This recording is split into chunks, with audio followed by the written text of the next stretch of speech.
आज मी तुमच्यासोबत जुन्या कपड्यांचा खूपच मस्त रिव्ह्यू शेअर करणार आहे। तर इथे माझ्याकडे 2 टी-शर्ट होत्या। तर या टी-शर्ट पासूनच आपण आपल्या घरासाठी खूप उपयोगी वस्तू तयार करणार आहोत।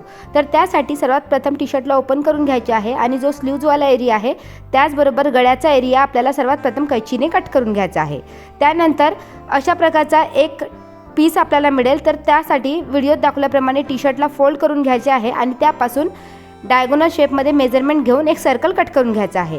नंतर कट केलेल्या टी-शर्टला मी इथे ओपन करून घेतले आणि उलटा करून आपल्याला पूर्ण बाजूचा एरिया शिवून घ्यायचा आहे। हलकासा एरिया आपल्याला सोडायचा आहे जेणेकरून आपल्याकडे जर कापूस उपलब्ध असेल, नाही तर जर तुमच्याकडे जुने कपडे असेल ना तर ते बारीक बारीक कट करून भरले तरी चालेल आणि आपला घरच्या घरी मस्त हा सर्कल कुशन रेडी आहे। पण मला अगदी मार्केटसारखेच कुशन तयार करायचे होते, त्यासाठी मी इथे सुई धाग्याच्या हेल्पनी इथे एक डिझाइन क्रिएट केलेली आहे। बाजूला जो पीक लावला आहे त्यानुसारच मी हे कुशन्स रेडी करणार आहे आणि दिसायला कुशन्स अगदी सुंदर दिसावे त्यासाठी एखाद्या चांगल्या कपड्याने मी कव्हर करून घेतले आहे। आणि बघू शकता घरच्या घरी अगदी मार्केटसाठी सुंदरसे कुशन्स रेडी आहे। अगदी जुन्या टी-शर्ट पासून बनवलेले आहे, हे देखील कोणाला कळणार नाही। तर माझ्या बेडरूममध्ये अशा 2 केनिंगच्या चेअर आहे, त्यावर डायरेक्टली बसलं की त्या रुतायच्या। तर त्यासाठीच मी ही घरच्या घरी कुशन्स रेडी केलेले आहे।